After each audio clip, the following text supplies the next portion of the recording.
Agada. Mbijan raganya. Albaka. Mbaka important. Yo, nga transfer la sto. Ya transfer la. Ha, code nyinji. Okay. Korsa. Nsila ID soto. Ah, that's all. Sorry. Agada. Mbijan bro. Albaka. Mbaka. Bara Allah service o tariya. Ah, mbare ki janna nun kunu bara tariya. Ah, jannom yona forest de bureau. Gambia tonkon na no mbari ya bere. Ha. Birim koyna fo kato. Bari si kodo kino kato ni fo bolong blabe to. 56 branches mola soto Gambia jam. Ha? Ha. Gambia kono ani Gambia bantala bankol. Nko kodo kiya bere to. Kodo sifa fo falindiro fo nyaadi lafta même na kodi to poto nin kodi maraw jannam number 1 ti nyonta andum fana nata anoda enterprise sotale wolam nyindi ko domorol fana kol fana be firale de dadi manin domorol din fana be teata Gambia dawda yalo ngam fa kendol sotale je ha wo moyo diat ha apelenta baraka ni na lafta nyelen kendol e bina yalo bu kanina ko la baraka ba yalo ndel ciosano lo baraka.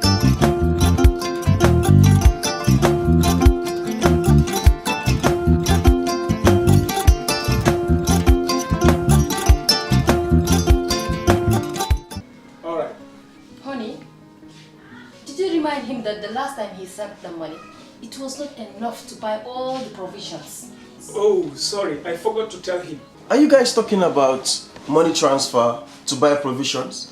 Yes. But don't you know about Baluwo? Baluwo? What is Baluwo? Baluwo is a service that your son can use to send provisions directly to you guys from the shop. And you don't have to worry about the exchange rate. Tell me how Baluwo works. It's very simple. Just log on to baluwo.com and shop, or download the app on your phone. You can shop on the website or using the app to buy online basic products for your family and friends. With Baluwo, you decide what your money is spent on. Your money, your choice. Buy online products for your family and friends in the Gambia, Senegal, Nigeria or Mali. Baluwo, better than sending money.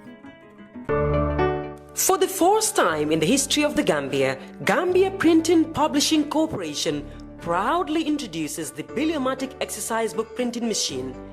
The machine has the capacity to print more than 20,000 books per hour. Yes, 20,000 books per hour. It also prints magazines, newspapers, calendars, flyers, normal books and all kinds of printed documents plus items at affordable prices. With the Biliomatic printing machine, GPPC can now render high-quality and non-size restricted printing service supply across the sub-region. Rush now and partner with GPPC for all your public and private printing service needs. Print with us today and you'd be offered highly professional, reliable and efficient service delivery by our team of experts. The Gambia Printing and Publishing Corporation is here to meet all demands and is reliable at all times. For more info, contact us on 437-4493 or 437-4402. GPPC is Gambian and it's yours.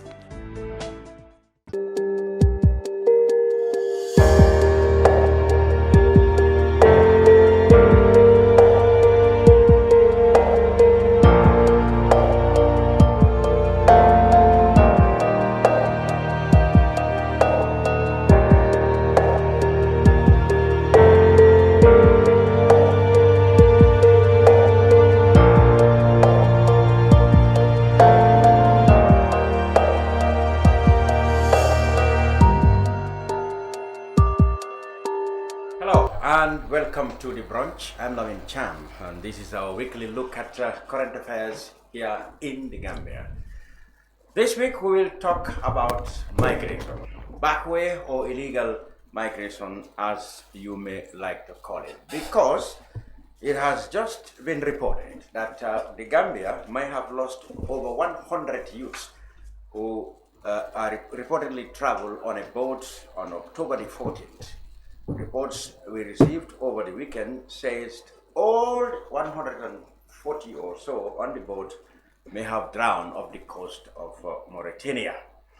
While the news has been confirmed from reliable Gambian migration activists abroad, and since then the news has been filtering into communities that are widely affected by this tragedy.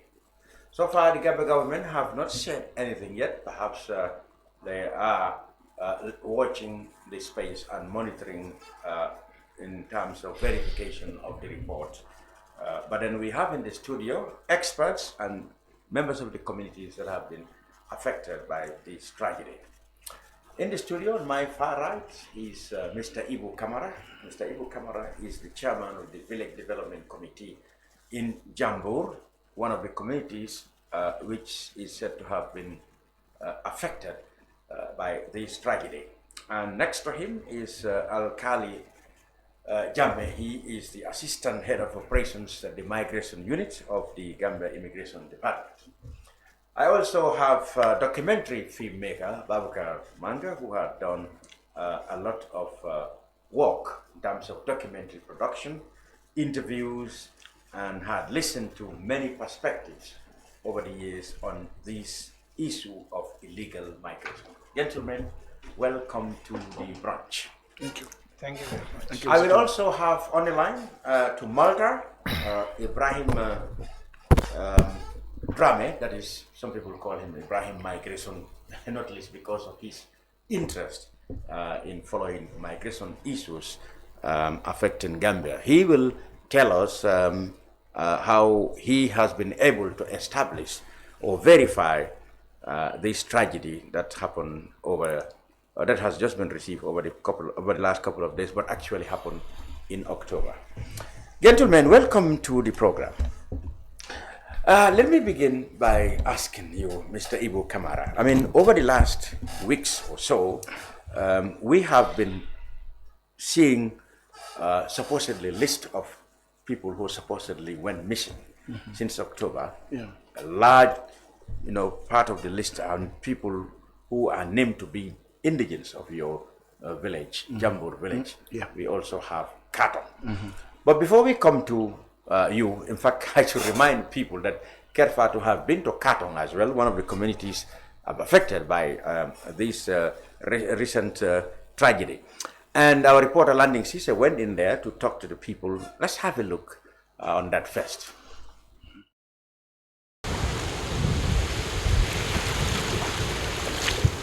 Katong, situated in the Combo South area of the West Coast region, is grappling with the profound tragedy of losing 27 young lives due to irregular migration. This coastal village now bears a heavy heart as the tight-knit community mourns the ultimate death of these individuals, casting a sober shadow over families and friends. The heartbreaking incident unfolded when a group of young people, fueled by hope and desperate circumstances, embarked on a perilous journey in pursuit of a better life. Unfortunately, their dreams were scattered as they encountered perilous obstacles along the way, leading to tragic loss of their lives. Residents of this coastal village reveal that many of the victims, predominantly young individuals, chose this hazardous route due to limited opportunities in their hometown. Drawn by promises of a brighter future elsewhere, they braved treacherous waters and hazardous conditions, settling sails from the Gambia on the 14th of October 2023. After a month-long search, it was reported on Thursday that none of the individuals on board survived. During Kerfatu's visit to Katong village on Friday, Edward Jassy, who lost two of his sons, shared his heartbreaking story.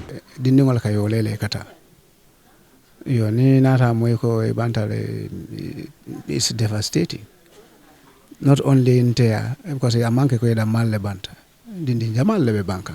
Edo wolmu banku dingol leti. Mere dindi mere. Mini alon ko soma wolle nyanta banko na fa. Alon tolbe we are aging now. Sambi we will be out of service. Minu nyanta dunna wolle be periska including tetalo and do kote ngol be minu dabije. Because minu banta wokulon ko na is more than 100. Edo this year da mani ajibe. Minu banta on this back way is more than 200, 300. The tragic incident underscores the pressing need for comprehensive initiatives aimed at tackling the underlying factors of irregular migration and offering valuable alternatives for at-risk youth. While local community leaders, activists, and international organizations stress the importance of enhanced collaboration between nations to address this escalating issue, Mr. Yase believes that the Gambia should prioritize a thorough examination of the root cause of irregular migration. We have to engage the youth. The African governments, they hardly, create jobs. For the past 10 years, how many jobs have been created in our country here? And another basic one is the wages. The wages in our country is very poor. Because more to embark on this so-called perilous journey that we're coming for. Because being youth parliament from the on, it all from a speaker in Itandira Jeko. Health worker for health inspector Lombamba is among the people who have perished on the way going. So where at Tandira there is a problem in our country, which is not political. It's economic, based on economy. So Janning now more we are around, you can more sensitize on illegal migration. Let us look at the root causes. In the aftermath of this distressing incident, families and friends overwhelmed by grief have come together in their shared sorrow, calling for justice and accountability. They are determined to understand why their loved ones felt compelled to take perilous routes and insist on increased governmental support to prevent further loss of innocent lives. This strategic event has sparked discussions about critical need to raise awareness regarding the hazards of irregular migration and debunked any illusions of quick fixes abroad. Advocates are proposing educational campaigns and counseling programs to enlighten the vulnerable populations about the associated risk and provide them with local alternatives and support, aiming to avert tragedies. Sekumane, a youth leader from the coastal village, actively participated in intensifying the search of the missing youth following the boat incident. According to him, sensitization alone is insufficient, emphasizing the necessity for comprehensive solutions. Hani bi sol kono mandia o ntolo nga masakunda e kataro kele bare la katada nyi amanya fa wo nyafa bale a wala nyindi ko masakunda nyanta makoro kele yur solale fondin kellal mi yalan ko nyanta kana sinin some nyanta kele alfaldi wo nyanta kele no nyama manke sensitization de katun tol fon ka wo kele wat ntol la jang nen katun jang min kede na sate tourism village lo mi yalan ko wati workshop nin ko nyafan tawul kono tuwa tana nal fo nyafan ro kono bare wo bi ka jam mol samba min nyen sakunda la Kenya nyanta kemin wala nyindi ko ye fello ni usually ba min satni ye busy yalo ni man tara do kule man busy yakilo ka kudo la mai ka kodum bolle bulu ina kudo tuji bare man kudi bulu iko ke sensitize le mai dia mo siatani man sakunda nyanta wulle le kuke antol usually mi yalon ko bakaton wala bantol bulu. Mr. Mane attributes some responsibility to the elected National Assembly members, citing their partial culpability in not adequately representing the interests of the youth within the National Assembly. Na dibitel milialan ko ba dibite bonkor ngi sindije pour yalon na kankan andi ne na nyanto fasa wala man tara ila duko ke kan ko ma nyanta kala nyami wala nyindi ko dibite bungol be fon la upgrade ndi kan dron yur sol membe je ibantara mul fal han do kulal mi ba do kole mantare fasa kan fen ba etala do ele don ga kenson ele dun fen kenson o da ko lera mul la sararit iba deri wokan mul la sararil mantar la farin etul kamine itali amutan tulla banko nyande tala nyadile katun nge fasa le nge sindi na siran kan puri yan fasa o fasaro ni stel la fasaro sira itul kamurun koma afele nyin ko min be baker han mo kili madi am kam moy dulato handu ndolla kato jam fana mom moje folode min binala control wala ina nyinin ka alla mol min filita akata nyadil fo mo kele min kede na counciloti min kede kato ward councilor ka fa Babucarr kande wonata janna nak bara ko la man sakunda do kulaje mi yalon ko anata janne ngamil sindin na kankan pour ina watu ninga inkusi falsoto toro latankan pour sama ko bundali tandinna wala sina yenjibe. As the seaside community grieves, the entire nation unites in support, wrestling with profound emotions and contemplating the deeper socio-economic forces compelling young individuals towards risky decisions. By joining forces in a concerted effort, there is optimism that we can avert such strategies, enabling the youth to thrive in their localities without restoring to the precarious path of irregular migration. The devastating demise of 27 young lives in this coastal village serves as a poignant wake-up call for Gambian society emphasizing the critical need for prompt measures to navigate the intricacies associated with irregular migration. It is imperative to ensure that no more lives succumb to this human tragedy. Reporting for Kerfatu, I am Buba Gajigo. It is imperative to ensure that. Right, that was the report of landings. It's a voice for us there by Buba Gajigo, both of them from Kerfatu.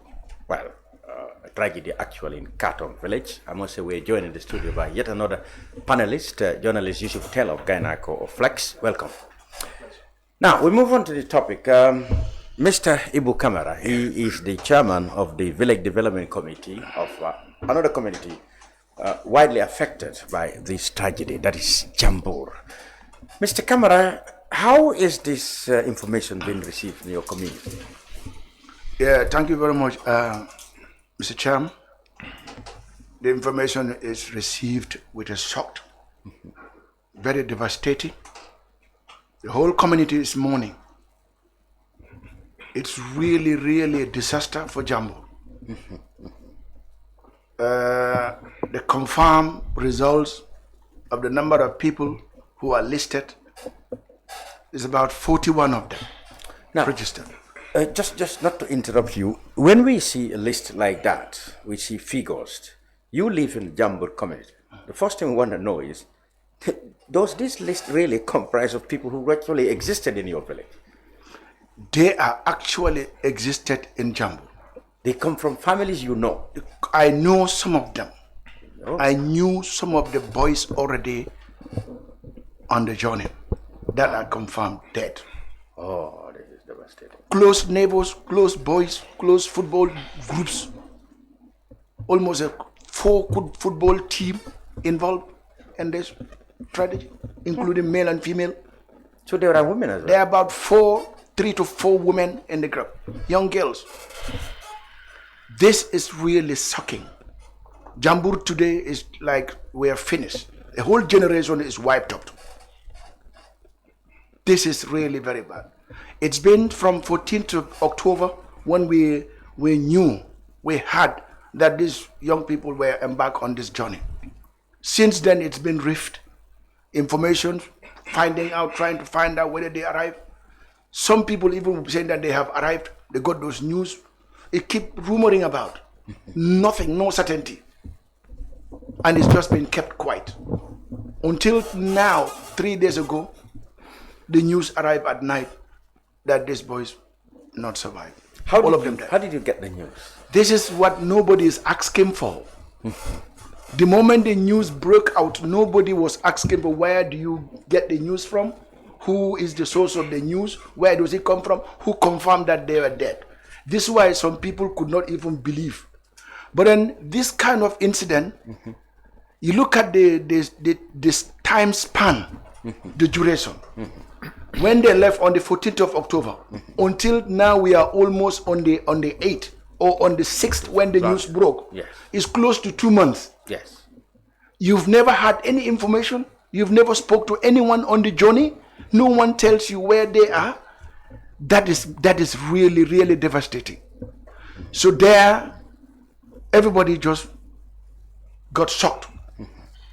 So trying to find out who broke the news wasn't like a concern anymore. It's like concern of the life of these people. That's why certain families could not even believe, could not even take it. They think that it's like a rumor. But then it could be a rumor, but look at the time span. The generation that we live, the information technology, work of the information technology, communication sophistications, the WhatsApp, you name them, Facebook, and then the people who are monitoring the movement of this migration in the whole region and in the Europe could not even tell you where these people were for whole of this period. That is doubting.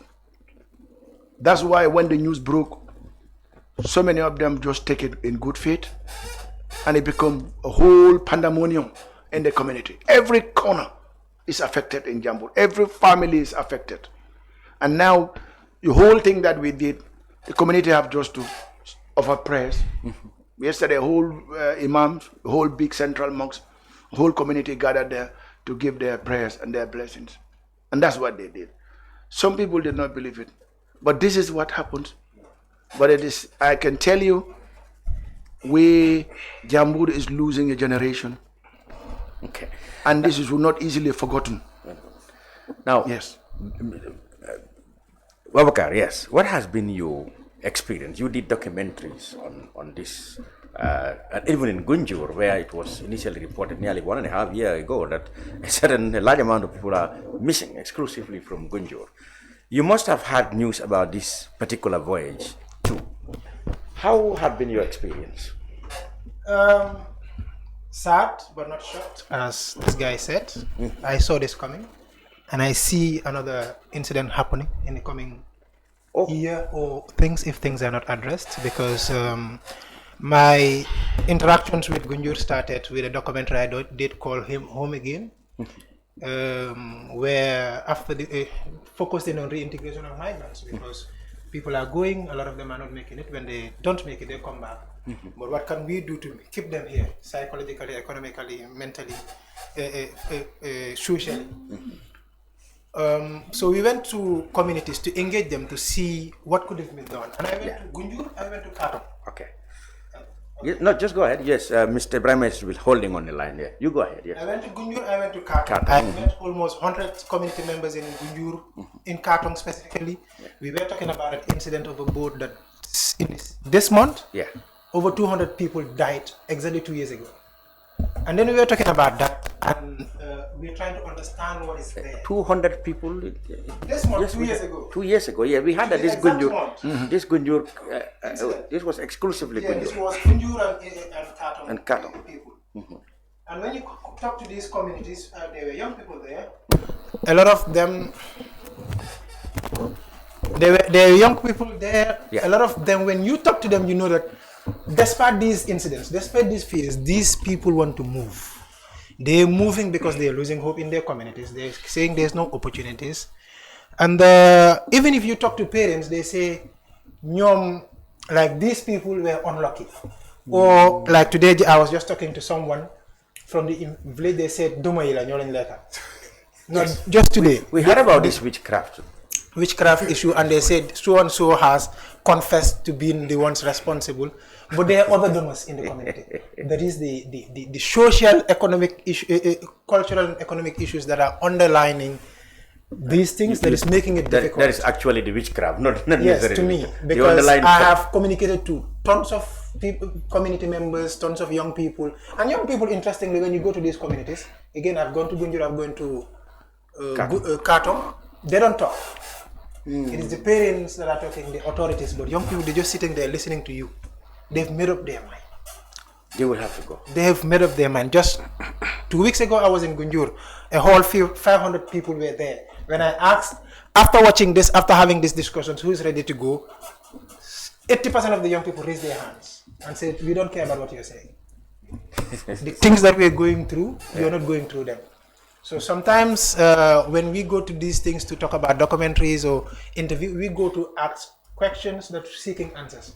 But the more answers we get, more questions come up. And I think the country, EU, the sub-region have been struggling with the same. Everything has been done since 2015 till now to make sure this menace disappears. EU has given Africa 4.5 billion euros. EUTF to make sure the root causes, that is political, that is the economic and the social, like conflict is no more here, but the economic issues, it's still here. Yes. That money is what created that money is what created all the reintegration packages. But why are we not fixing it? If we're not able to address that, I am not shocked. I'm sorry to say, even though this is sad, I am not shocked this is happening. And I can tell you for sure this is going to happen again. It's going to happen again. Unless we address these things. Okay, we were talking about how do we get to verify the information from the various sources up to now. We now have Ibrahim. Okay, we've tried to get Ibrahim again. Oh, let me cross over to Mr. Alkali Jammeh from the Immigration Department. Alkali, first things first, did you, in your official capacity, in your office, get this information, and did you verify? Good morning. Good morning, my fellow panelists. Of course, we received the news, and we got it from social media and news platforms like the Medium and other news mediums. Okay. And we have been trying to confirm the news since yesterday. We've been working with our colleagues in Mauritania. Okay. To confirm the news. Okay. As we speak. Not to break you now. One source where this confirmation comes from is a Gambian migration activists who have been following all the migration issues in the Gambia very closely, using, of course, various reliable sources in Europe and in Africa. Ebou Camara, who is based in Malta. I mean, he's so reliable and so much passionate about these issues that people nickname him Ebou Migration. He's on the line now from Malta. Ebou? Yes. Yes. First things first, I don't know how quality is our sound now. Can you hear me? Yes, I'm hearing you. All right, maybe I need to put you on loudspeaker. Hello? Yes, I'm hearing you clearly. Good. I think now we're hearing you clearly. Now, let's start with these things. How do you come about to verify and confirm that actually the people listed in this supposed voyage of people from Katong and Jambur, they are the people who drowned in that boat? Yes, Mr. Cham, I was following this migration issue since because I'm someone who also come through this way around 2014. So since I entered in Italy, so I was doing this migrant activities, following about the migrant situation, both Africa, both North Africa, like Libya, Morocco, Tunis, Algeria, and Niger, Spain, and Italy. So, as you know, this Canary Island way, as the Gambians call it, 7 days, it was not an easy journey though. So, I follow lots about these boat issues because I have a system I always use, like to track the boats, those who live from Gambia, Senegal, Mauritania, because even now today at early 4 o'clock a.m. today, there's another boat that lives from Mauritania, about 72 sub-Saharan. About 17 of them are Gambians. This morning they enter in Grand Canary around 4 a.m. So I always follow about these people, about this migrant issue, because now at the moment it's so winter here, everywhere is cold. And secondly, I also walk through in these boats. So even today I didn't go in the sea because here we have too much wind in the sea. So sometimes I came out to tell people like the weather is bad this day and these days. So don't try and take the sea. Is like the condition in the sea is like this because today we know we have 2 meters high wave in the sea. So it is not good for any boat, even the big boats. So if you are in these small boats, there is no way it's going to be sunk. But still now people are trying to come. So this boat on the 14th, that's left in Gambia. Exactly. I can say from August, September, October, and November. I was looking about the boats that leave normally from Gambia, Senegal, and Mauritania.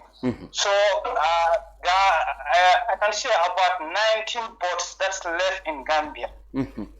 This from August to November. So in the last boat that left Gambia was on the 4th of November last year. Last month. That boat has been entered in El Hero.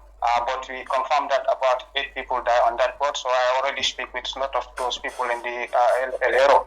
So on the 14th boat, this boat left on the 14th. So I get the news that there was a boat that left on the Gambia and Katong on the 14th. And there's another boat that left Katong on the 19th. But on the 19th boat, there was 2 boats. So the other boat was left from there's a city in Casamas. I couldn't remember. Julie, I don't know. Yes, that too. I forget the name in Casamas. Maybe But that was from Casamas. Sorry? Cap Screen, perhaps. I couldn't remember. I recall it though, but it's from Casamas. So it takes some people from Casamas and come to Katong. and it takes about, I can say, another 75 people from Khartoum. That boat also is lost its mission, because before there was a nine boat missing from Gambia about 2 months ago. So I start complaining about these boats. I write both international communities, the Red Cross in Spain, and the Quarros there, and the rescue service. So here also in the rescue service, geoguardians, humanitarian one. So I was complaining about these are my people.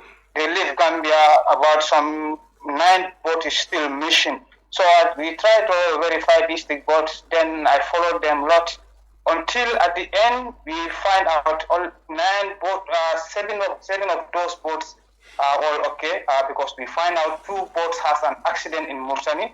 Those people, they returned, some of them, and some of them also they lost their lives. And I find out another boat from Dalka was intercepted in Dalka in Morocco. I can say 10 days back, those people also were deported, because I tried a lot with the embassies, both Mauritania and Morocco. So we try to manage them and send them back. So some boats are there, they intercept them by the Senegalese, because we know now there are French soldiers also in the sea around Mauritania and Senegal. So these 2 months alone, French soldiers has intercepted more than 13,000 migrant boats from Gambia and Senegal. They hand over to the Senegalese authorities. So those about 7 boats of them are all okay. We find out that they are all okay. We find those boats. Those 7 boats, the 3 boats has been entered, and the 4 boat, another 3 boat was been intercepted in Senegal.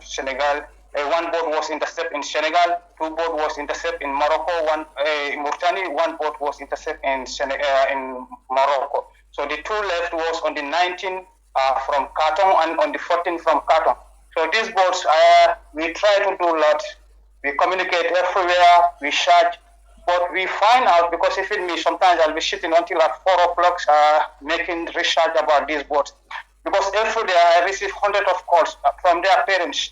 They told me we don't have any hope from anywhere, so you are the guys who can help us. So because this thing, we just do it as a humanitarian, so as a voluntary. We don't get any payment, or we are just not working for international or for the government. But anything we can do, we try to do. So because we opened a WhatsApp group, I think we have 4 WhatsApp group, about 1,000 of them, all those groups are more than 1,000. But all those ones, you see, we have 4 of them: Alkali, Senegal, Guinea-Bissau, Gambia, a lot. So people will tell me, even today I have more than 3 calls from Casamance, Senegal, Bissau. They will tell me our boats leave from here. So when they tell me, we just record those numbers, and we try to communicate with the Canary, so El Hero, Lanzarote, different places to find out. If we give these names, then they will tell us, okay, these names are not here. We didn't find anything. So what we normally do to find this on the 14th boat, we have a radar system that we really find this boat. But as we conclude about, I can say 3 weeks ago, we find out that there was a boat that sank on the 17th. And that boat that sank on the 17th of October was the Khartoum boat that left Khartoum on the 14th. So we do a lot to research about this boat, because for me, I come conclusion on this boat since 3 weeks back. But still now, I didn't come out to say what I know. So I work with people also, so I inform them, okay, the boats we are finding on the 14th in the system for me, the ones I try, and the other guys I work with them, so we try to see, and we know how we do our things, we find. So at the end, we concluded that yes, this is the boat that's left on Khartoum on the 14th. For us, we don't know normally how many people are in the boat. For some people, they told me there are 120 Gambians, and there are a lot of Senegalese also. So with the boat, I can say it can take more than 150 to 200 people are in that boat. But the boat has sunk, and there is no survival in that boat. Because a lot of people, they say... Ibrahim, if I understand you, you have said using all the systems, all the contacts, all the research from you and all your contacts, you have come to a definite conclusion that the boat that sank on the 17th November, on the 17th October, is the one that left Khartoum and Jambur on the 14th of October. Yes. You have no doubt about that. No, there's no doubt about that. We do everything for sure. Because this boat, I was doing research on this boat, these two boats, on the 19th and on the 14th.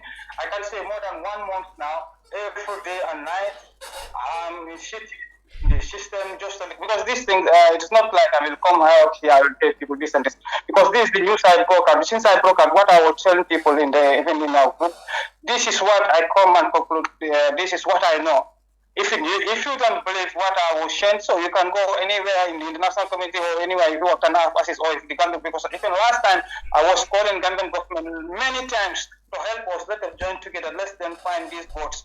For foreign affairs, I communicate a lot of them, for the embassy boat in Senegal, Mauritania, Morocco, but all those embassies, Mauritania is the ones who give me a lot of their times, we communicate and what anything is happening. But for the government side, I didn't have any support. I just do it with my colleagues. So, but what we can say, the truth is the boat that sank was on the 14th boat. That boat is the one that left Qatar, and we couldn't have any information with that boat at the moment. Thank you very much, Ibrahim Drame, who is based in Malta, a Gambian who has been working with all international agencies to keep track of the boats that leave in the Gambia. So, gentlemen, you heard it. Sadly, he's very sure that with all the compelling research and confirmations it made, this boat that left the Gambia on the 14th October is the one that sank on the 17th in the waters of Mauritania. What's your impression? Yeah, I think what he's saying is what we were also expecting, and that's the rumor. The rumor came in, the news came very early, towards the end of October. The news came out. Immediately the boat drowned, the news came out. But it was like too early to speculate. But people were definitely aware the news. And then it was just hanging in balance in Jambur. But there are key people in the community that were constantly on the search of this. One of the key leader is the Bulunda spokesperson, Abdullahi Habib, constantly on it. Our community have also even gathered up to get delegates, some people volunteer to go up to the Minister of Foreign Affairs or even consult the authorities like the immigration. I don't know how far they've gone with that, but those were even attempts so that they can able to get the news about this boat. Good. That the people of Jambur were involved in that. All those attempts were made at our community level. But then it just remained lingering in the minds of people exactly the way Ibrahim is just explaining. Mr. Jammeh, it looks like since it's a clandestine journey, yes, apparently, obviously, there has not been any official record because it's a journey that for you shouldn't have existed or shouldn't have happened. So obviously you don't have records because you couldn't be aware of it in fact. But from what he has said, from your experience working in immigration, he seems to really have compelling reasons from what he and his people work on, that this is definitely the boat that sank with 100 and something people. Thank you very much. I think he has given us quite a good list of what has happened, and I really appreciate his work. I think he has done tremendously well. It is appreciated because actually the GID doesn't have a representative in Spain to do the kind of work he's doing at the moment. We don't have. So we basically rely on the Spanish authorities, the Spanish Guardia Civil and the Spanish National Police to give us info on the arrivals and disasters that happen. And he, as he rightly said, he is actively involved in getting this information. And there is something that is very important. Information gathering, there is what you call analysis and corroboration. And this is the problem. This is where government institutions take a back seat and take their time. You need to confirm that actually this is exactly what happened. And this is difficult to confirm. Hence, when they were going, there was no manifest. There was no passenger manifest. Yes. When the accident was happening, perhaps there was no yes, witnesses to say that exactly this is what happened. And even if the witnesses were there, they will have to undergo certain scrutiny before you confirm, before you pass the information to the public. However, as far as we are concerned, we accept what he says. We will take it into account, but we will continue to corroborate, to confirm with the Mauritanian authorities, to confirm with the Spanish authorities regarding the number of deaths or accidents that happen at sea. We've recorded a few. We've also recorded a few departures, but with regards to the departures, it's quite interesting. You know, the way they do departures, if you just hear people say departed from Kartong, you won't understand how the departures happen. These boats actually emanate from the Casamance end, the Kafountine, the Elinkine end. That area is very difficult for the Senegalese authorities to police that area properly because it's all swampland. So boats are easily hidden there, and most departures start from there. They will start, they will pass through Kartong, and maybe they continue towards Gunjur and so on, picking people, in most cases using taxi boats. Using taxi boats. They use smaller boats. There are these small boats that they call, the Serere people, the seagoing people call it Gali Yale. These boats, you know, in fishing, you have these large boats that are always stationed at sea. Yeah, they don't come to the shore. They always remain at sea. And if they don't catch anything, they will just call these smaller boats to go and pick the sailors, and they will go home and relax. Then they will come back the following day and use the same boats and go. These are the same boats that they use. They use the same method. To taxi people to join the main boats that anchor at sea. The main boats will be anchoring sea. Yes. And what do you call these taxi boats will leave Kartong, exactly, or Burfoot, exactly, to go and take people to these ports. Yes. So in most cases, you will have people gathering in Kartong or in Gunjur, in Sambuya, in Tanje or Batakungo or wherever, and then the organizers will organize small trips with taxi boats carrying small numbers, small badges of people. And when the boat is filled up, or whenever perhaps they hear that the GID officers are coming, then they can just depart. Sometimes they don't even take all the candidates. Because they live in a hotel. Yes, this tragedy is a very, very unfortunate incident. As far as GID is concerned, what we fight for, what we endeavor to achieve, is to make sure that people's lives are saved. That is the saddest part. If you try to save people's lives and unfortunately you have a disaster and you lose people, you, the one who is responsible to protect people's lives and property, you are sad. I will not call anything this year an achievement as long as we've lost this number of people. We've tried our best, but it's quite difficult to convince people not to join. People are aware that these journeys are dangerous. And come to look at it, if you have a rainy season and you have a storm, sometimes we only have 2-3 deaths. The whole country is mourning. It's a national disaster. NDA will say national disaster, it's a crisis or whatever. But imagine 50 people dying. What do you call that? 140. What do you call generation? Yes, so it's quite sad. The GID, as far as we are concerned, we are doing our best. This is why we came up with several operations to make sure that we try to intercept them, because we have to make sure that we do our best in controlling the borders. People have to migrate in a safe and orderly manner. And this thing has to continue. This message has to be sent to the general population. We are not saying that people should not go. I will not dispute the fact that the condition of the country or the economic situation is somehow not favorable to some. But our main aim is to make sure that if you think you cannot be in this country, please migrate in a safe, orderly manner. Don't risk your life. The problem is risking. The risking of lives, it's what we think that it's not worth it. Exactly. You could have done something else other than continue risking your life and then eventually lose your life.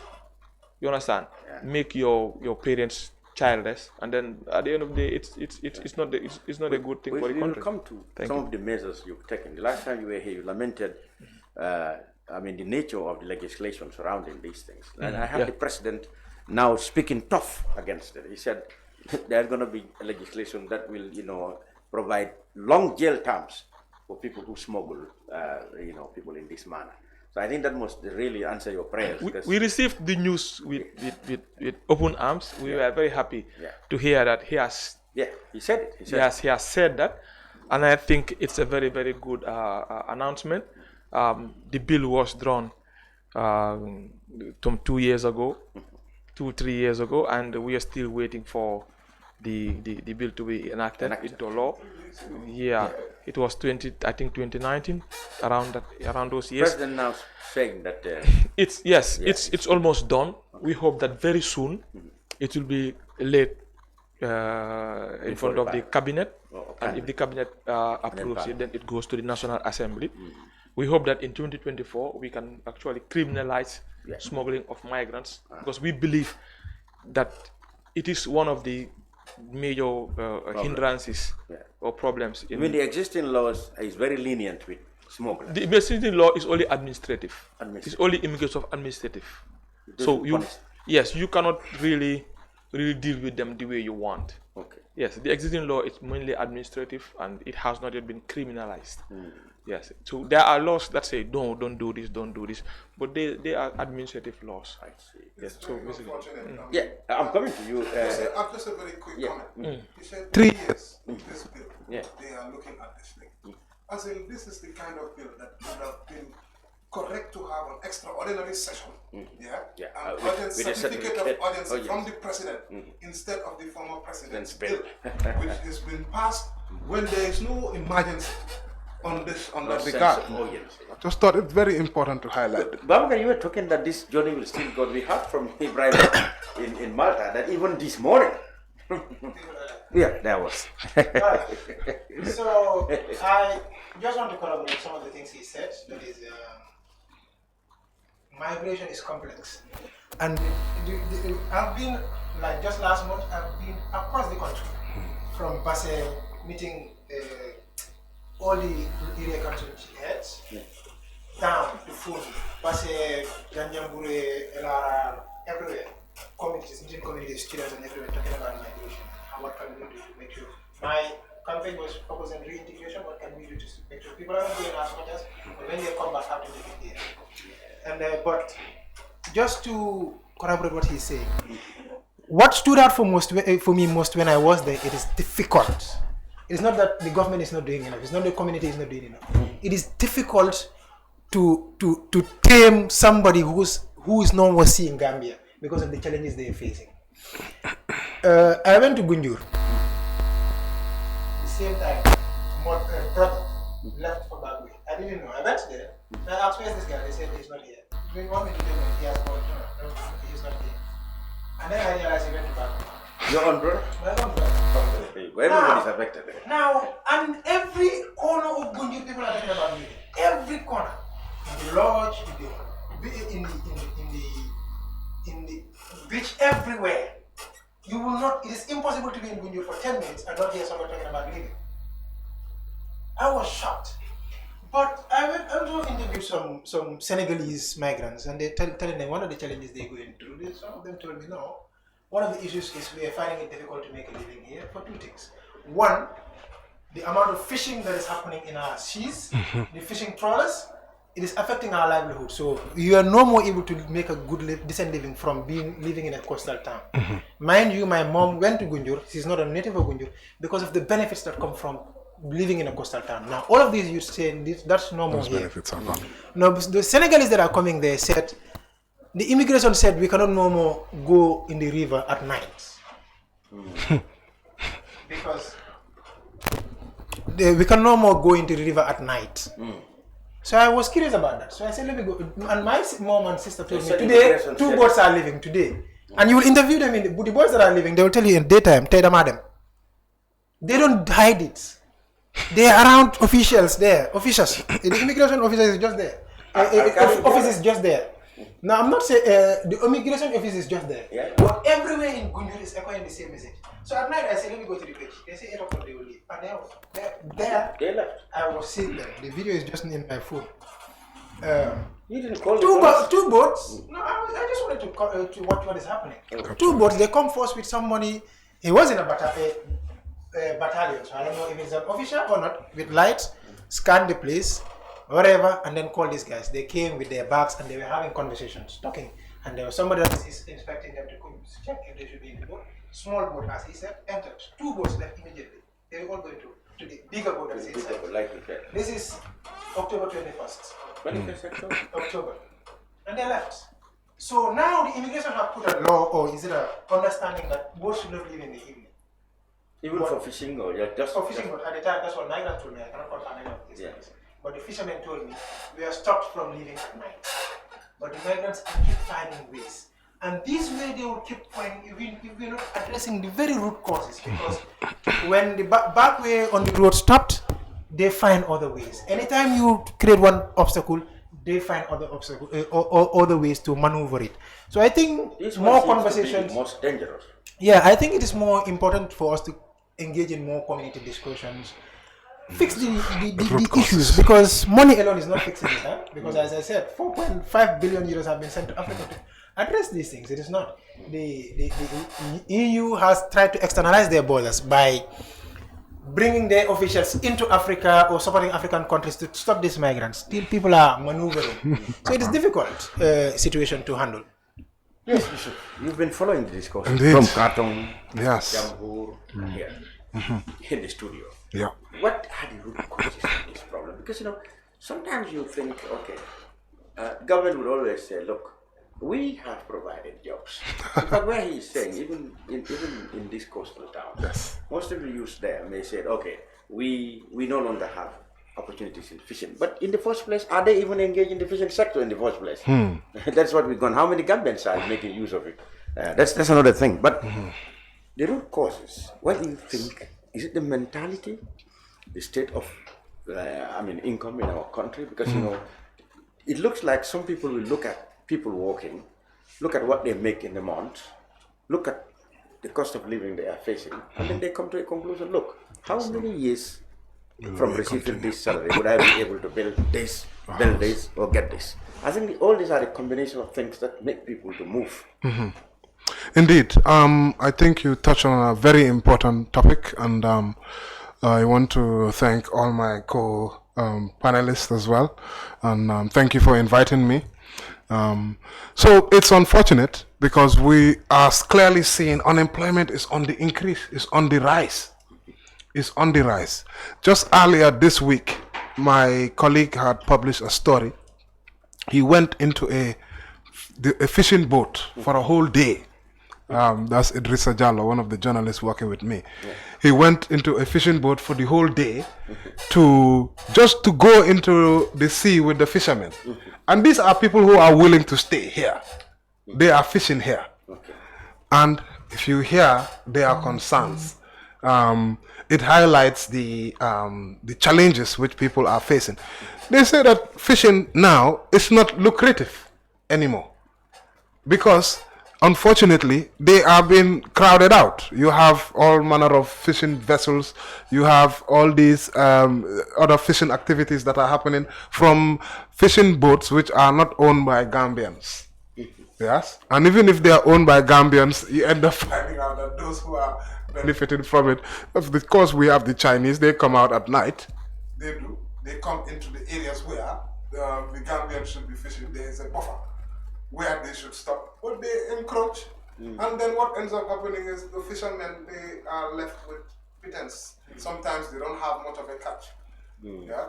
So now, a town like my gentle brother said, a fishing town, a coastal town, we should be making benefit from this and getting viable income. You go to Finland, the whole economy is built around this fish.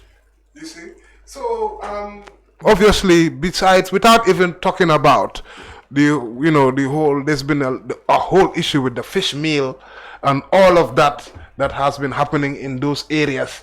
I mean, there's a lot of challenges that are happening, even environmentally, which is also degrading the environment in there. So fishermen are struggling. This is not my words, but if you go into the publication, the fishermen themselves were complaining that this current administration of President Adama Barrow is not doing well with regards to limiting the amount of fishing activity from foreign vessels, encroaching into the territory that the fishermen should be, benefiting from, the buffer area. So, and they compare it to the former regime, which they claim was much better. Yes, with that regard. So, when you combine those effects with the data that GBOS is coming out with, because GBOS, they came out with another 2023 employment survey. Although we haven't got the full document, but I managed to press them. I got the presentation slide and I got a summary, which we published. The unemployment rate is galloping. It's going sky high, getting out of control. And now to finally come to how do we address this? All these things I'm saying, this is not the fault of the GID. GID is not responsible for creating employment. Their job is to make sure that people who want to transit in and out of the country do so legally in the right proper manner. That's their job. We have a whole ministry which is responsible for trade, employment, and creating economic activity. Youth. And that youths as well, you see. So they claim that they want to create 150,000 jobs in 5 years. And then in 5 or 6 years. And if you check that, that should be about 30,000 jobs every year. I did my mathematics sometime on this. So, but if you are creating such jobs, where is the sensitization that should follow with that? That should give the young people hope that young people, these are the areas where I really want you to do the job on. These are the skills which you need to get. Here are the training centers which if you go to and you finish and you come out with these skills, this is a job waiting for you. Look, you will always have some, we are trying to bring the numbers down, I believe. You will not get, 100%. But I'm sure quite a number of youths, given hope, given that their government has a plan, that they are creating these number of jobs, they've told me, and that these number of jobs, once I get this skill set, then I'll be able to get that job. Then you can see that a number of young people will have hope. They will go and do the courses if they need to, or some of them might already have the skill set, and then they'll be able to take jobs, meaningful employment. And I know meaningful employment is about at least $10,000. That's what how many people have meaningful employment, even working in government? And you talked about being able to build a house. Many of our young people, we live in a generation where most of the young people, you get married and you are still staying with your family, with your parents, and just by circumstance, it's now become normal. So and I think what you said, I was talking with Mr. Camara about it is, okay, there's one thing to get a job, but then the other thing is whether that job is rewarding. Yes. And we've been talking about it. So in most cases, even if they have a job, the mentality is that the job I'm doing is not rewarding enough for me to be able to do anything. I think what happened is the expenses, the living condition has escalated in such a manner that whatever amount you are earning here, especially, and the majority are far below what can be accepted as reasonable, good salary. I mean, you come to think that what can I do from this salary? For how long would I be able to live on this to be able to achieve A or B, C? I think these are small mentalities that drive our people. Please add journalists to the list. Exactly, everybody. Mr. Camara? I think rightly, Cham, what you said, this is a universal problem in Gambia. I can tell you, I'm involved in a lot in Gambia. Not only being a BDC chairperson also. I'm involved in skill training center as well. I provide skill training programs. From 2016 when I came back to this country, I have a training program called Real Tech, training young people, mobile repairs, television repairs, computer repairs, those technical repair skills. Even contracted by Ministry of Trade in 2018, and the YEP program, I trained about 75 youth to become skillful and get into the job by themselves and become traders in the high street. These are sectors that the government should improve on. They improve on those ones and also try to create, by our National Assembly, try to create a civil service pay scale improvement. Labor in this country is really devastating. How much people are paid. Even day work, go to be a missioner, day work, bricklayer, day work, how much you get paid for. All these things has to be regulated. They help to increase the minimum wage standard of the country. Create those jobs opportunities, create skills. This would able to keep the young people at least doing something. One area that is just lacking. I'm not trying to criticize any institution not doing their job, but it's the global aspect that I have. Agriculture is number one that can employ large number of young people in this country. Eggs, chicken is all imported here. We have more than 1 million eggs in the country that is imported here. More than 1 million eggs. Where is it coming from? Foreign countries. Chicken legs, wings, everywhere you go. We have lamb that is not produced by our own people. If government created a scheme on agriculture and encourage poultry production, stop banning all this import, empower them. Chicken feed is a gold dust in this country. Chicken feed. Last year I was involved almost 1,550 chicken broilers. Bought them from customers. Get them to Jara or the garden. Put them there in the poultry. You know what kills them? Feed. A bag of feed moved from 2,000 to 2,600 within a week. You can't afford that. That's the problem. Sometimes it becomes shortage. You start running around looking for feed. It discourages farmers to even go in for that area. Where is agriculture? These are problems. When we try to look at the problem of this migration, key is economic factor. Number one is these people are going there. They are called economic migrants. People call people overseas, I'm a diaspora. They are not diasporans. Gambians living here go there, they stay there, say, I'm from diaspora. They are not diasporans. They are economic migrants. They migrate from here economic reasons and stay in Europe, get something there, come back, and they call themselves diaspora. Diasporas are those whose grandparents were moved out of Africa through slavery and they were born there, they grew up there. Those are the diasporans. The ones who move here go there, economic ground, you go to university, you stay there and you get papers there or you move back way. They are not diasporans. They are economic migrants. This economic system in Africa is what is killing everybody.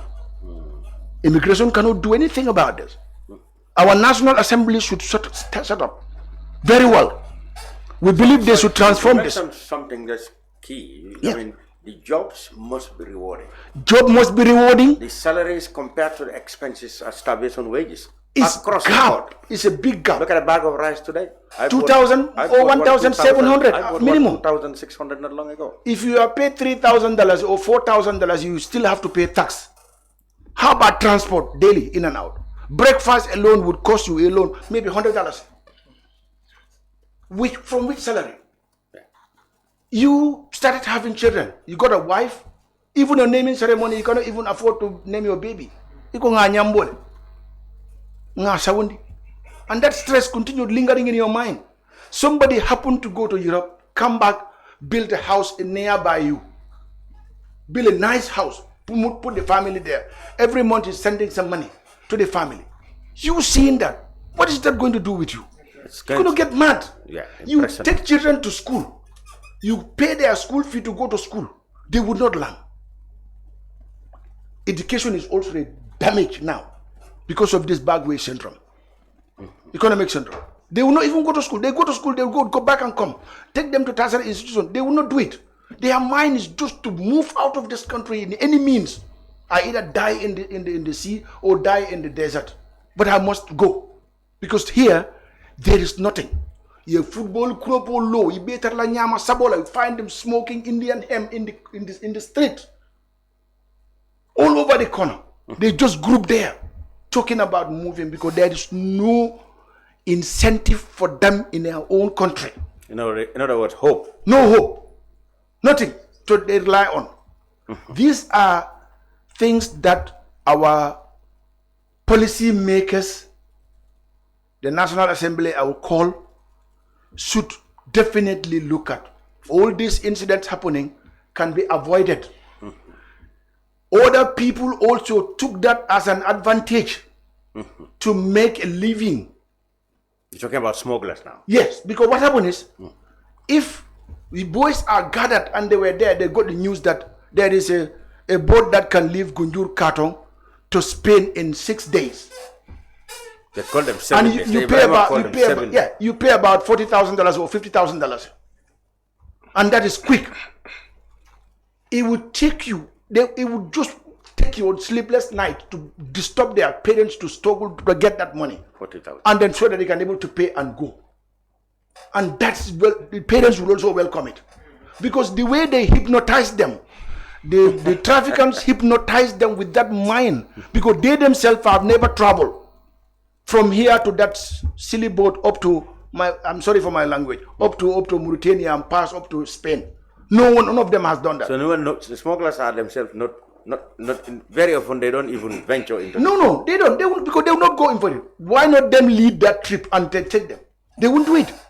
But looking at the money part, smartly, who are creating that boat? They create the boat. The boat expenses will not go more than $500,000 with the engine and buy petrol. It will not be more than $500,000. People will know the statistics. But you charge them. You got 120 people on that boat. Charge each 50,000. 6 million. Right away. That's simple mathematics. 6 million, cool. You don't have anything to do with that. You have your agents around. They mobilize boys and collect the money. They pay the money and they just arrange the ship, take them up there and drop them there. They come back and sleep with their families. But they hypnotize them. This is the biggest problem we have in the country. So I'm happy that they are putting the law, they are putting policy, right? That to criminalize those who are organizing these boys to get into one boat and smuggle them and get them into the sea. If that happens, we will evidently reduce these strategies. A generation, for example, in Jambur, 41, or more than that, Paris, every family is touched. Absolutely. That can be avoided. It can be avoided in a civilized way. We cannot avoid them going traveling, but this way, it would not happen in this large number. Or killing everybody. It will not happen. But this is what our government should do. When it's time for election, campaign, you see those youths are used. Put them in a vehicle, they climb on top of the gele-geles with flags and t-shirts, running around in the country, canvassing for somebody to become a National Assembly member. The moment that man comes there, he has a tinted car, tinted glass car. A Prado he will now. pass. A Prado now. Yeah, a Prado now. 2.5 million Prado. Yeah. He will pass you. You don't even know whether it's the National Assembly the member you elected is the one there. He becomes superior than you. You see these boys gathering in an atavu, smoking Indian hemp, doing nothing, no hope for them. You sitting down there and those are the ones who voted for you. What do you think you're doing? Are you not robbing the community? Are you not robbing the people? You are robbing the youth. We should tell the truth. It is not politics. But it's the reality that we can able to do as citizens. We think we can do something to change the life of the people. We cannot better everybody's life. Good. No. Good. But Mr. these Camara. are the factors. Good. Yes, Inspector. Yes, I think the discussion is very interesting. Absolutely. Now, I want to put it, the question is there. Yes. In terms of enforcement, I told you the President has added his voice. Yes. That some of your worries was that the existing laws are very lenient with offenders. Yes. I mean, when you get a smuggler, you take him to court, the most that can happen to him is to get fined for what, $5,000, etc., and is left to go to organize more trips. Now you are advocating a law that is going to impose stiffer penalties. The President said he's going to make sure that the law comes with very long-term jail sentences for offenders. Yes, actually, that must be good news to you. But before then, now, people always wonder. I mean, you cannot escape criticism and scrutiny. Your department. So, how do people still get out of our towns and villages and get out of here every day? The migrant activists have just told us that even today they've got a report that 19 Gambians have left. Well, I would begin by saying that migration is actually a cross-cutting issue, and not only one institution can take care of it. Even the GID alone cannot even take care of their own aspect, which is the border management aspect. They need the collaboration of the community. They need the collaboration of everybody, sister security institutions that are working with coastal fishing towns and so on and so forth. Migration has always been here, and it will continue. People have a right to move. People have a right to move, and trying to stop people, it becomes more complex and complicated because people have rights. Human rights comes into play, and which is very complex. We work within these lines, and these lines, as GID is concerned, are very thin for us. You have the ECOWAS protocol, which says that a Gambian can move from here within ECOWAS. When you are going to Senegal or Mali, you are migrating. All of us, at one point in our lives, become migrants. If I am from Talinding, if I go to Birkama and stay there, I have migrated. Yeah, insanely. If I go to Funi or anywhere, I've migrated to that place. So people migrate one way or the other. And if they move within this West Africa, they have not done it. The irregular migration situation comes when they cross West Africa, when they leave Mali and enter into Libya, when they leave Niger or enter into Libya. That's when, because in West Africa, the protocol is saying that you can move within. Now, with regards to border management, the GID has offices around these areas, but equally we depend on the communities for information because we cannot fish out everybody. We don't know what is going on in each person's mind. What we do is to observe and listen and talk to people. But do you have posts in Tanje, coastal areas? Yes, Bakau, we have posts we have posts along the coastal line from Kartong. We have another post in Gunjur. We have one in Tanje. We have another one in Bakau, and so on and so forth. So actually what we do is to patrol the coastal line and make sure that we try to stop anybody that is going. But we are also constrained. We are constrained with resources. We don't have the capacity to constantly patrol the sea like what is happening in Senegal.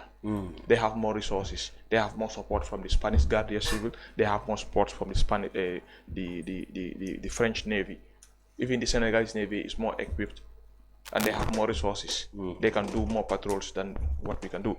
And basically, what we do is we patrol. We make sure that we make our presence felt to make smugglers change their mind and stop these people. But if you look at it this way, as my brother just said, you collect over 6 to 10 million people's money, and those people are asking you about the journey. They're saying, look, when are we gonna go? You, the smuggler, will have to do something because you've already collected people's money in the pretext of sailing them to Europe. You are not even the embassy. You are not that country's national border controller.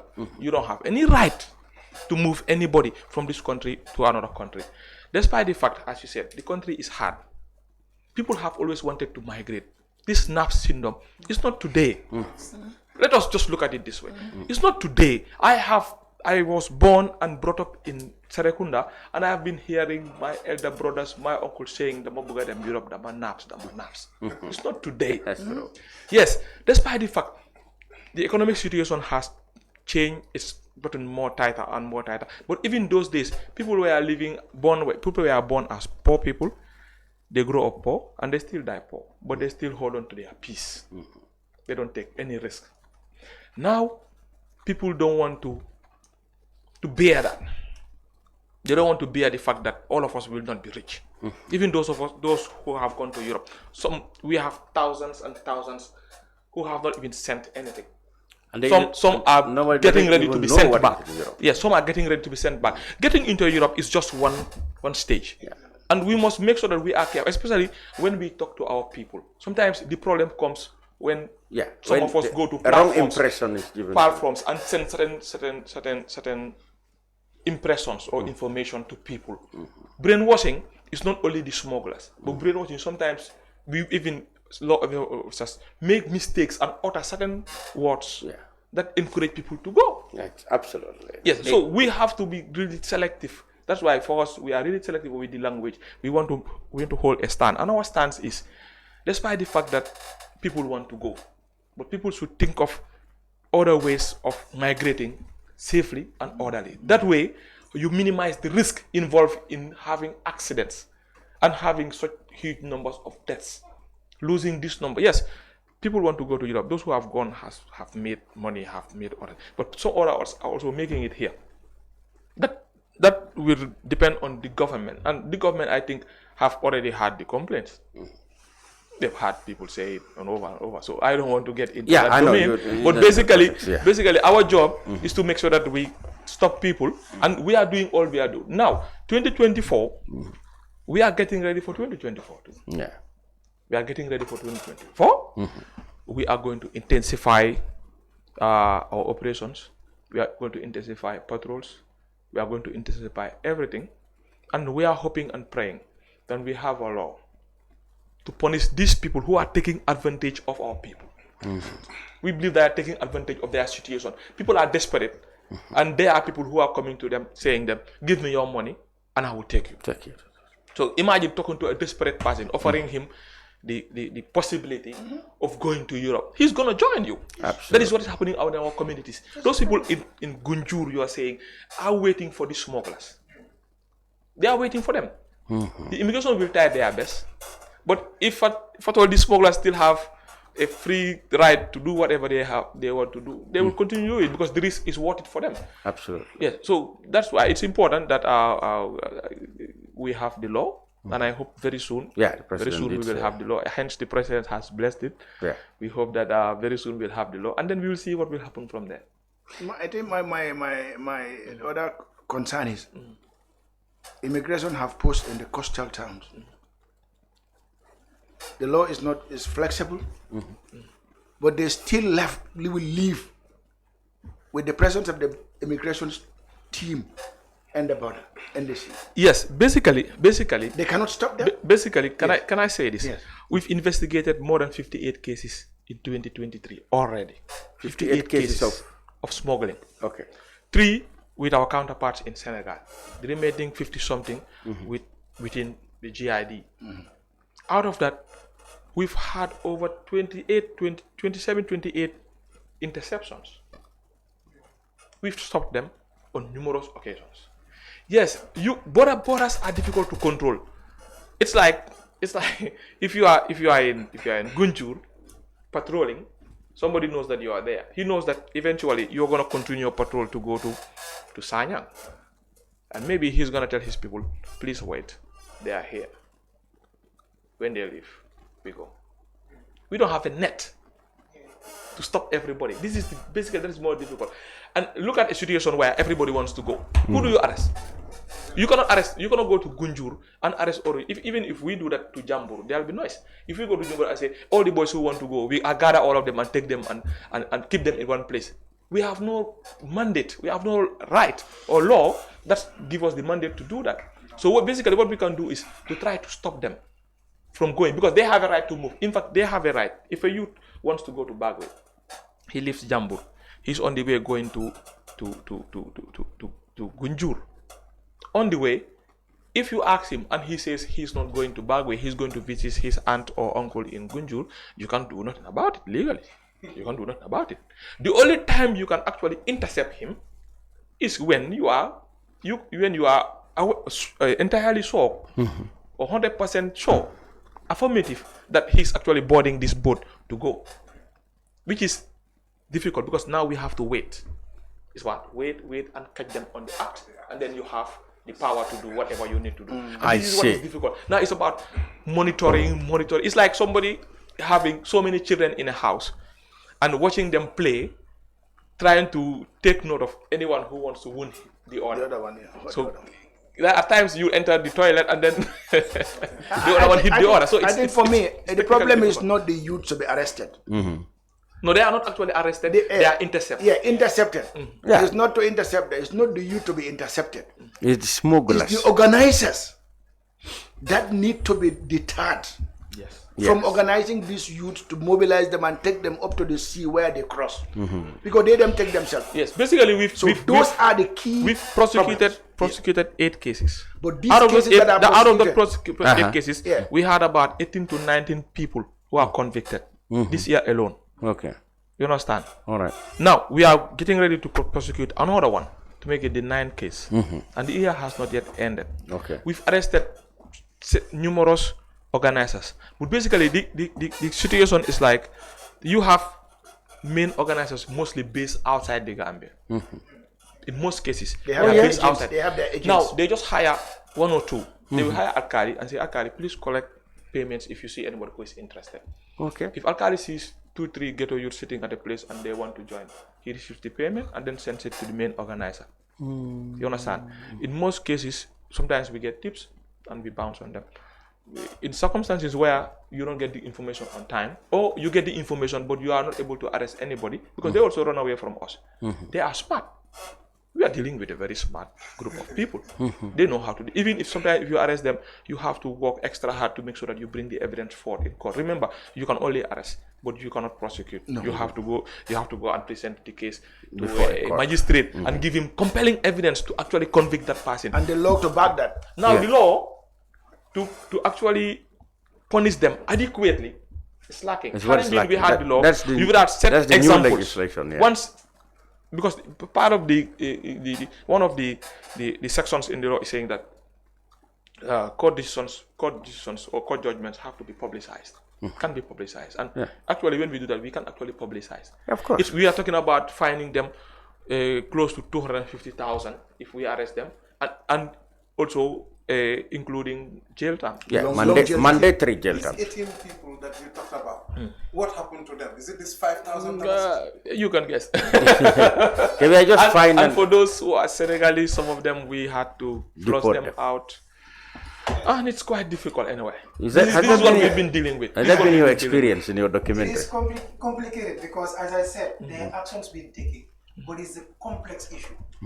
Like in the last documentary I did, Home Again, Pavi told me, in this day at 8 o'clock, I'm going to Westfield.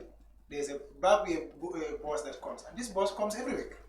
In the documentary, you can watch it. Yes. Oh, yeah? Every week it To comes. Mali, yes. The one that goes to And it Mali. goes to Mali, yes. Yes. So now, It's not a bagway bus. Exactly. No, let me It's a put Mali that- bus. That's where I'm going. They are That's registered, where I'm licensed to going. no. But can this guy? No, let me They are just licensed. finish. Sorry, Let me finish. they are licensed to operate as a Mali bus. Exactly. So they are not a bagway bus. There's So, a- so like No, that's you what said, I'm saying. so like she said, yeah, I mean, you have to take care because this boat, this bus is operating on legal business. I mean, Exactly. and then you cannot stop somebody from That's what I'm traveling. saying. Yes. So the people I saw there, I know some of them are not going to Backway. Is there any? There is no law in the Gambia that can tell this boss don't go to Mali. Of course. But Pavi entered there, and there's a guy in the documentary. You will see him. They call him the coxswain.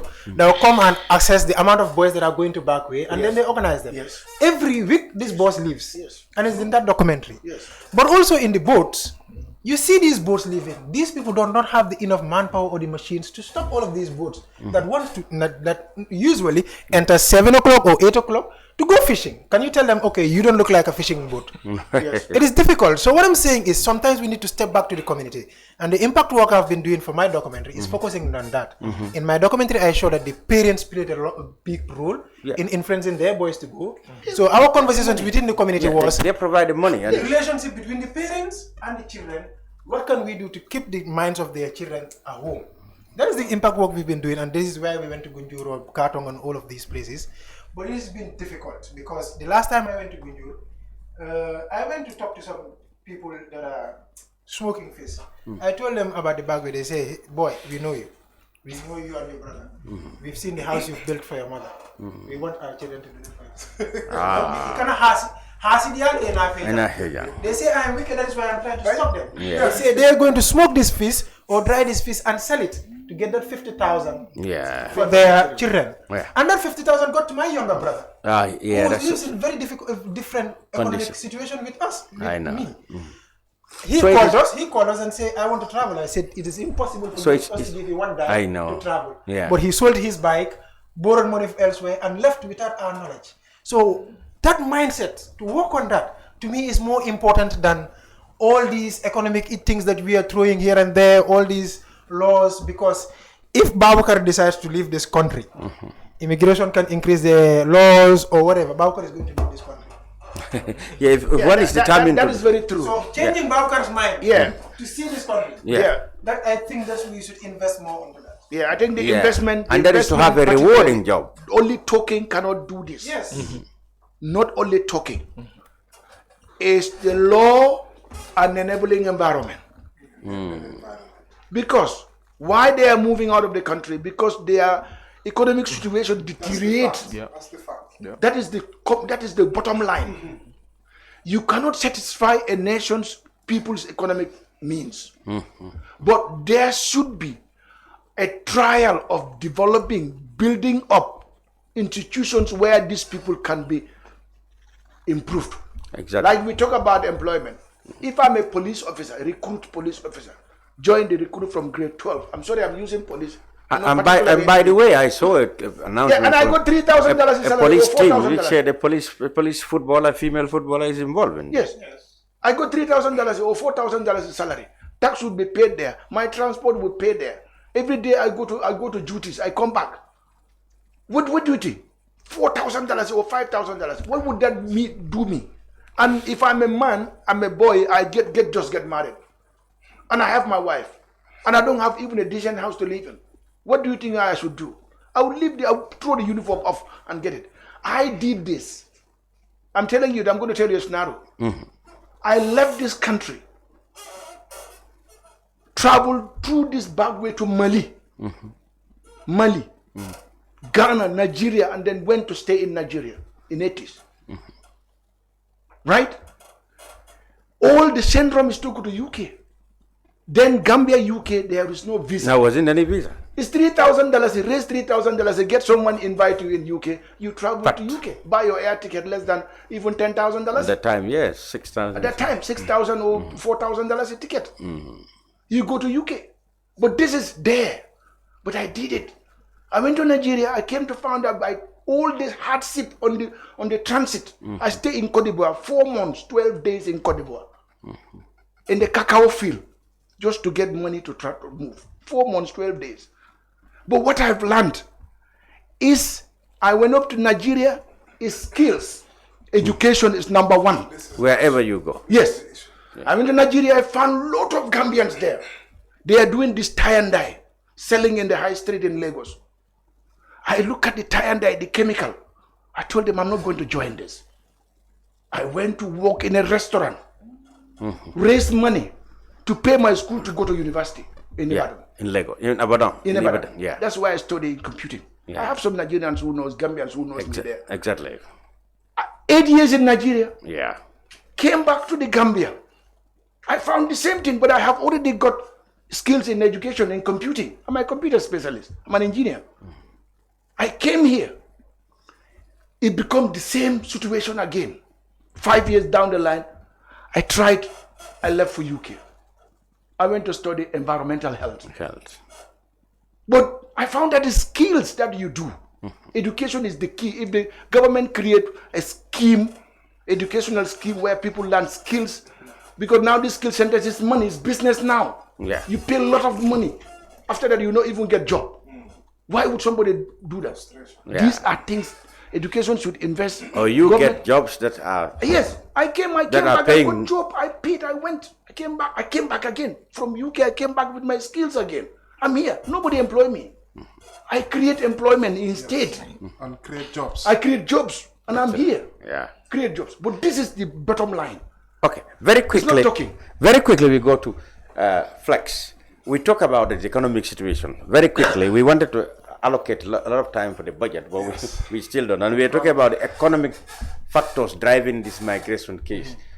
The minister presented his budget yesterday, and I understand he made interesting allocations or interesting pronouncements. How much do you think this budget will go as far as this in addressing these matters we're talking about? For example, youth employment and incentives, or maybe rewarding salaries for employees so that they can feel comfortable and not think about, well, I can't make it here no matter how long I stay. That's a very good question. In fact, one of the main issues that was highlighted on the budget is regarding youth and unemployment and employment for youth. And the finance minister, he responded. That was because there was a press conference soon after the budget speech. And the finance minister, he spoke about the fact that youth is not just the Ministry of Youth.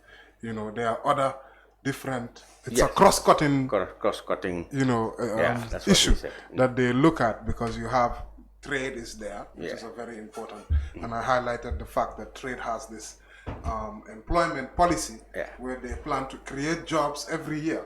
How much money has been, you know, invested this year into that is the question. We are not getting an answer to that. Unfortunately, I was not there to pose him those questions. But one thing we do know is that the government is really planning on raising more taxes in 2024. Yes. From 15 billion, which was the target this year, to next year, they intend to raise 19 billion. So GRA has to raise 4 more billion.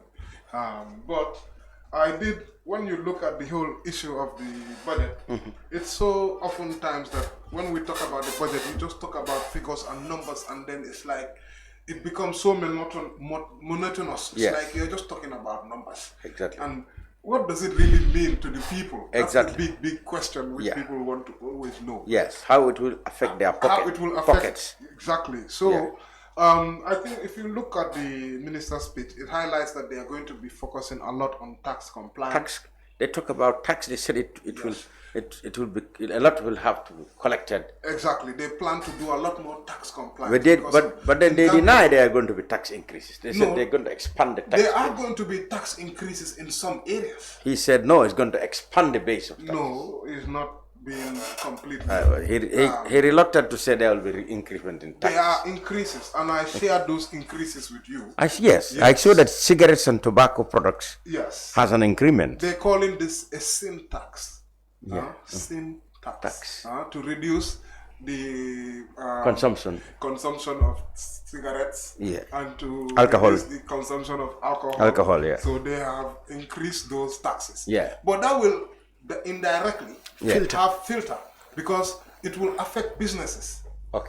So businesses either will have to increase the prices, and then people's cost of living subsidized on the other side. You see, so I think it will still have an impact. But then they can morally argue that those are bad practices for the health, and they should discourage them by discourage people getting into those habits by heavily taxing them. I think that's one way to look at it, but there's another way to also look at it. If you tax too much on alcohol, the legal alcohol that is coming, what then ends up happening? Somebody can now say, smuggling. Smuggling is one, and then another thing, there's what you call canna. There are other alcohols which are even more produced. They are produced and they are cheaper. And those alcohols are even more dangerous to your health. So there are two ways to see and this. And there are no regulations against those, consumption of those. You see, there are two ways to see this. One way is to say that yes, you are putting a sin tax. And definitely we want to bring down the issue of tobacco and alcohol consumption. So I don't think any country will deny I saw that. But how do you I saw that yesterday. Maybe in response to this, the GRA came with a notice saying that there is going to be a payment of tax on entertainment events. I think that was happening. Yes, that has always been the law, to be fair to the government. But now, like I said, they're going to push heavily on tax compliance.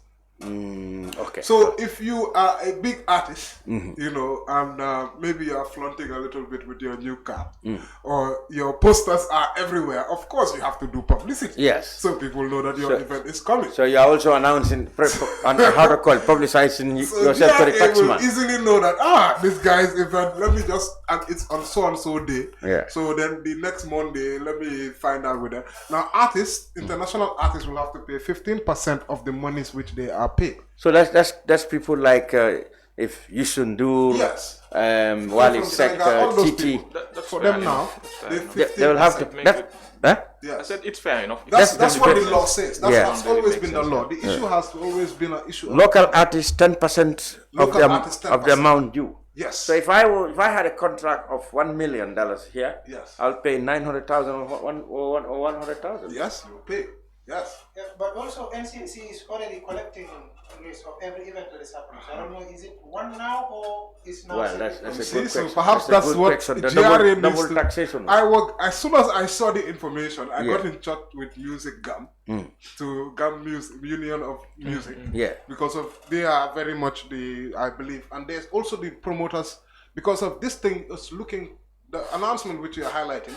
It seems to put a lot of responsibilities on the promoters of the event. Oh, really? Yeah. So the way that it is worded, if at all these artists don't pay, the promoters will they are good because of it's a withholding tax. So you're expected to withhold it. The people who so organize then it comes to the promoters. And me, Gomsa Bopa, we organize events and stuff. So we were quite interested, although our events are not ticketed, and most of our events are free, and it's just like. But people like which else? Absolute Entertainment or stuff like that. They will have to go for them. The promoters also have to pay. I see. Yeah. So there's a little. I saw another post on just to end. Progressive increase in the excise tax on used vehicles that are more than 15 years old. Used vehicles up to 20 years old will attract 20% excise tax. Vehicles up to 30 years will attract 25%. What is the difference now from what exists now? I don't even know why we are allowing vehicles which are 30 years old to coming into this country. Well, if we don't do that, maybe you and I will not own a vehicle. We can but seriously, most of our taxis, they're more than 20 years. Yes. The vehicles that we use, like 190, the last time it was produced, it's a long time ago. So I don't Yeah, know. 190, Is 90. year of production? Yeah, the year of production. Yeah, so, Yeah, so I don't have. So I think there should be a cutoff, definitely, because of. But what I want to do is what you call recondition here has been existing for more than 20 years. Does this mean now there's going to be new charges on what we pay now at the cost for GRA? Yeah, this is what this is saying. Oh, wow. So, but this is excise tax. Oh, okay. Excise tax. All right. So I want to believe that is you have to pay it when you're. They said this is intended to discourage or reduce the importation of importation. all vehicles Exactly. So into that the is country, importation, which and that will probably be means paid at the port. Almost certainly means that we're gonna pay more now if we import cars. Yes. So those who are importing cars, and this will also have an impact on the cost of vehicles. Yeah, but the thing, but look at the vehicles that are sold here, brand new vehicles. How can buy that? 7 million.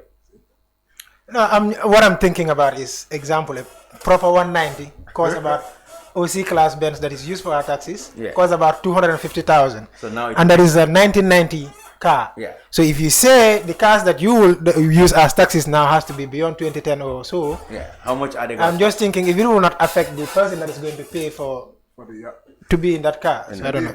Yeah, like we already experienced earlier this year, how the cost of, fares. Okay, so it looks like you said, the budget focus on tax. That government is, hoping they'll collect. Yes, actually, it doesn't just focus on that. It's just so happened that I'm the kind of journalist who looks at those. What will hit the pockets of people? Yes, like I tried not to focus too much on because of I've been reporting about the economy and the budget for so long. Yeah. And every time I will just look at what the ministries are getting. Yeah, that's right. And you bring the figures and then you end up looking at this and you say, but look, what am I doing here? Mm-hmm.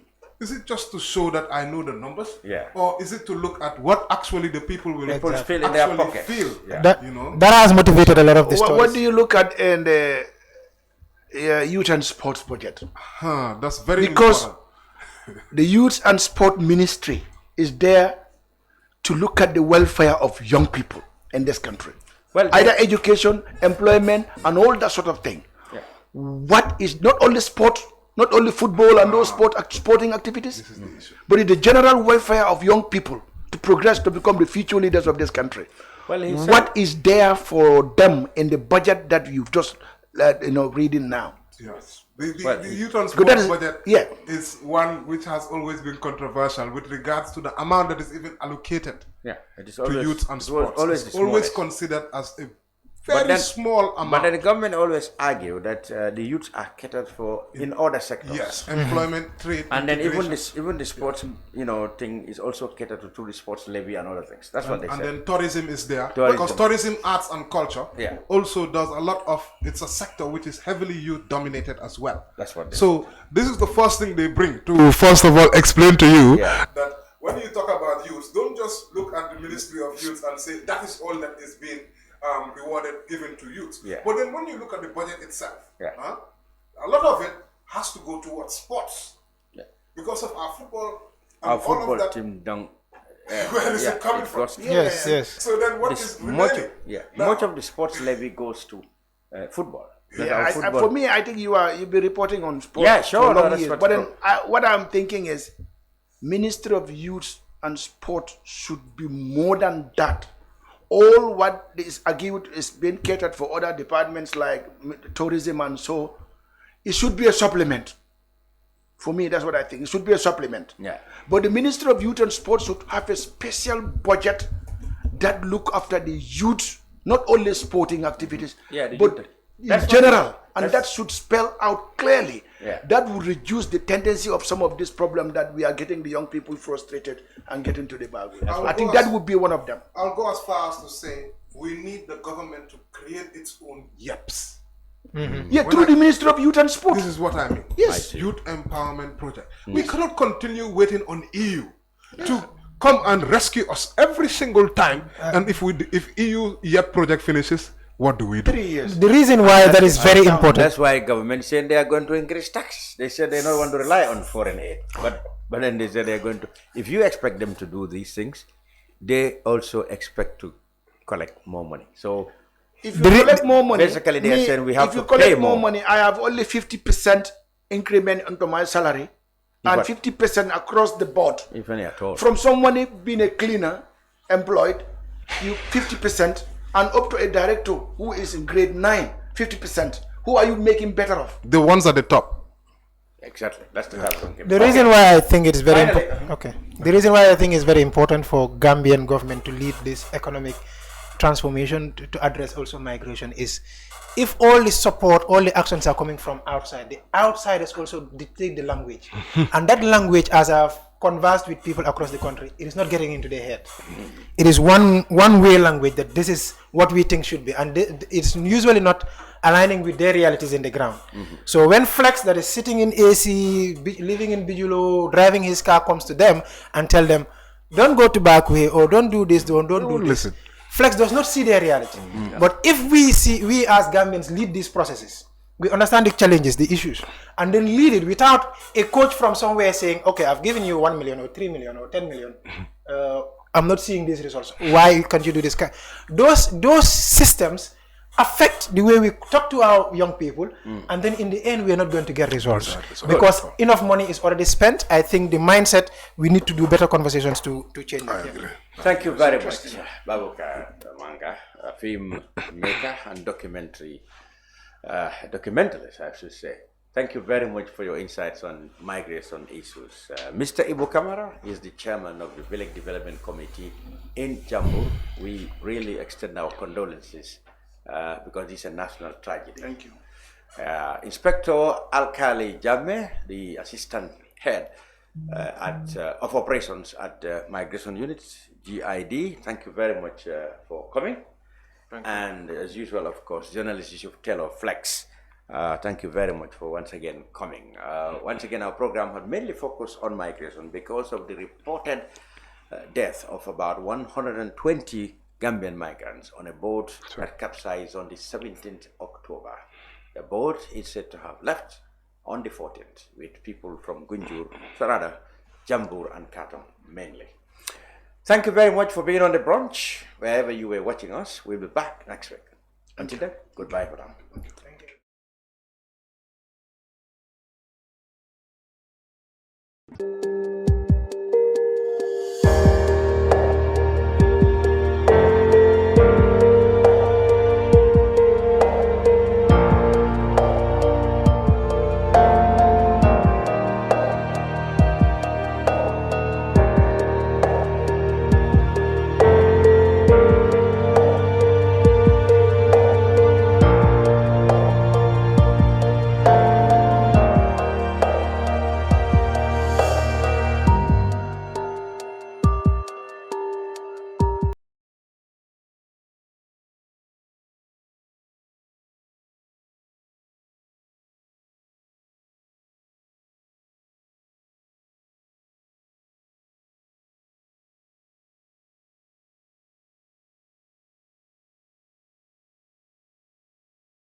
Islamic microfinance is becoming an increasingly popular mechanism for poverty alleviation, especially for developing countries around the world.